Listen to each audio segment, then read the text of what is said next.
The Office of Disaster Management supported a project here in the community of Calibishie, a northeastern community on Dominica. And we delivered on a number of objectives. One was to upgrade our volcanic contingency plan, and we engaged the volcanologist, Dr. Robert Watts, to deliver on that objective.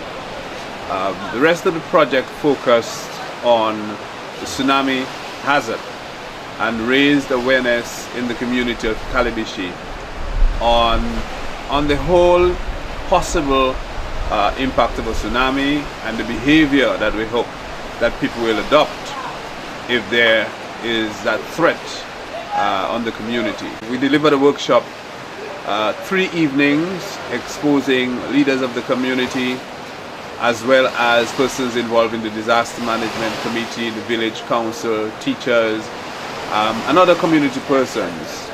And the evaluation did basically rate the workshop as very useful. Many persons felt that they had learned, and it showed that this is a major issue for the residents of Calibishie. We have a population here of about 1,000, and about 50% of that population live within the inundation area. So another deliverable of that project was to identify evacuation routes as well as safe locations, and we did that. Some of the areas identified would be Savanpai, which is a little hamlet in Calibishie. We look at Kwetkuku as well as Dubik, and so the community is aware of that, and the project will insert signage so that not only villagers are aware of those routes, but any visitor, tourists or persons from other locations in Dominica. The project also raised awareness among students. There is one primary school here, the Calibishie Primary School, and so we work with teachers, we have a Peace Corps volunteer here, and students to raise awareness among the children, and that was well received. In fact, I just walked through the community and the children could remember my name and the presentation that we made to them and speaking about tsunami. So that level of awareness, we feel, will generate some change in behavior. We're hoping that people will continue to have interest in their own welfare and their own safety. And so one of the other objectives was to revamp and reactivate the Community Disaster Management Committee, which we did. And the chairman of the council is now elected to be chairman of the Community Disaster Management Committee, and he has a team to work with him. We begin to look at aspects of the community disaster plan, and hopefully even beyond the life of the project, we will continue to work with the community of Calibishie to enhance their preparedness as well as their resilience to coastal hazards, and that means storm surge as well as tsunami, and also other hazards, because the community is also located where ravines as well as rivers run through the community, and so the threat of flooding, flash flooding, is also a reality that they have to deal with. As you see, we are right on the seashore, and many homes are located, as well as businesses are located within 100 feet of the seashore line, right on the beach. And so this community is in the top of communities that we believe are exposed to coastal hazards. Calibishie, we hope, will be a bit more aware as to what to do. They will also receive some kind of system for early warning. We are hoping the CAP project that we are implementing, the Community Alerts project in Portsmouth, will complement what's happening here in Calibishie.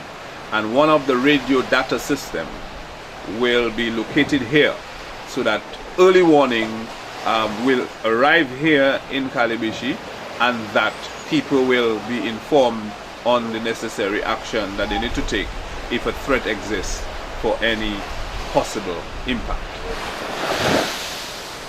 I am Florence Gage, the District Development Assistant for the Northeast District.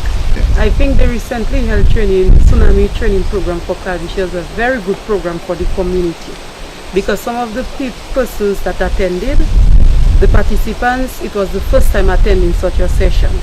Some persons, they did not have no knowledge of Tsunami and the other activities, and so by attending this session, it gave them more information, they acquire more information.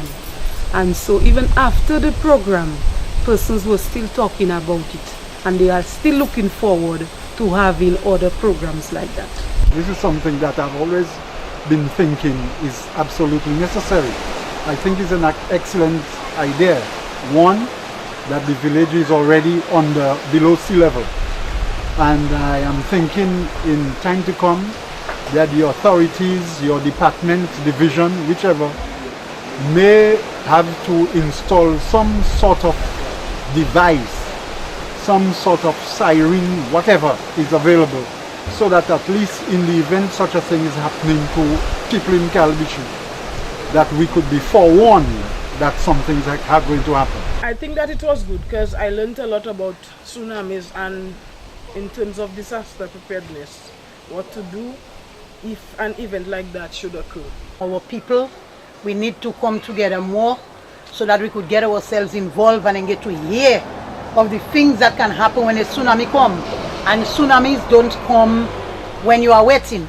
It usually comes sometimes and catch you unaware. So now is the time for us to prepare and get ourselves sensitized so we could know what to do when the time comes. This Tsunami training program, it was very, very informative, and we learned a lot. There were some areas that we were not aware of, and then we were able to learn these things. The participation, it started a little slow, but as we went along, the crowd picked up, and you could see the enthusiasm in the people, the participants. Some of them have already met me and asked me about what is our next move in terms of after the training. So we'd like to put some of them in practice, but as I said earlier, the simulation exercise, that is one of the main focus for now that we want to do, is to get people aware and give them some time. It's a time frame to reach at a certain point, whereby we will sound the warning and let us see how much they respond. Because you find sometimes, even during hurricane time, people, when they give the warning, some people doesn't want to move, leave their house and go, and they don't take it serious. But after learning from the session, I was able to take it a little more serious, and those who were there show their interest that they taking it serious.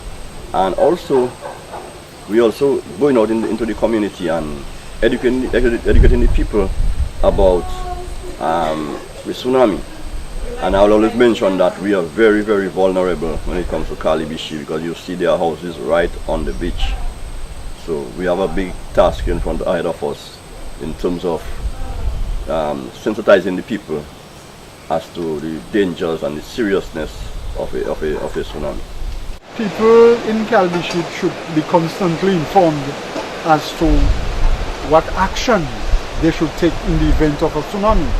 And I think the seminar, the meeting that you've had is very good. We want to probably do that every 3-4 months so that people keep the ideas in their minds, they remember what they have to do, and in effect they will do what they have to do when the time is right. For example, we want people to be so informed that when the sea starts receding, that's not the time to go and look for muigo or fish. That's time to take to the hills. I think it was a very good program. The students enjoyed it, I enjoyed it, and the other teachers who were there, we enjoyed it, because we learned a lot of things that we did not know previously, especially with the earthquake, because recently, well, a few years ago we had an earthquake and it was really heaving, and it was only at that session I found out that this earthquake could have triggered a tsunami. The children learned a lot. They were really eager to learn everything that was being said, and I know they learned a lot, because now we have the posters up. They often go around there and they learn, they read the signs that say to drop, cover and hold. The children are always around the posters, and I think the session we had is really in their minds now, and they are going to keep it for the rest of their lives because they are very alert now about tsunamis and earthquakes and other disasters. I want to encourage this. I think, as I have said before, it's a fantastic idea. Calibishie is a low-lying area below sea level, and both the department, your division, and the people in Calibishie have to constantly be mindful of what is necessary to be done. So if there's a tsunami, do you know what to do? Yes, I do. I know that we should, we should go outside in the field and then run to the hill. You on the seashore and you see start going back, you run to the hill. If you're in a class, you make a line and run out on the field and go up on a hill. If there's an earthquake, what do you do? Drop, cover and hold on. Well, the town of Calibishie is a low-lying coastal community on the northeastern coastline of Dominica, and because of its location, it's under threat from storm surges and in the more rarer, very dangerous hazard of a potential tsunami coming in. This is because its location is about 150 kilometers to the east is a subduction zone, and that is a trench formed by the South American plate pushing down beneath the Caribbean plate, and you're forming a trench here, and as that process is continually occurring, you're getting frictional stresses building up in that subduction zone area that are sporadically released by many different sized earthquakes. So there's lots of relatively small earthquakes, some medium sized, and then more rarely, perhaps it's been seen to be about once every 100 years, there will be a very large earthquake to release a lot of frictional stress in one go. And in that case, if that the movement is it pushes the ocean floor upward, that's going to trigger a tsunami that's going to travel 400 to 500 miles an hour towards the Caribbean region and the eastern coastline of Dominica, which will then also radiate around the entire island. Now, if you're an individual living in the community of Calibishie and a tsunami is triggered, there are several signals that a tsunami is approaching, and these are, you might feel a long period of the ground shaking, like from 20 to 30 seconds or even longer. That means there's been a very distant, large earthquake occurring. You might hear a rushing or whooshing sound from the sound of the water pushing towards the coastline. And so if you see or hear any of these factors, what you must do is immediately head inland, away from the coastline, find some high ground to where you're going to be safe, and wait there until you get the all clear from the authorities or emergency services. So the secret is to be tsunami alert and be tsunami safe. The smarter the people are, the more they know, is the less dangers and less hazards you would find in terms of these disasters. So we want to thank all the people of Calibishie who are at the training, and we are asking them to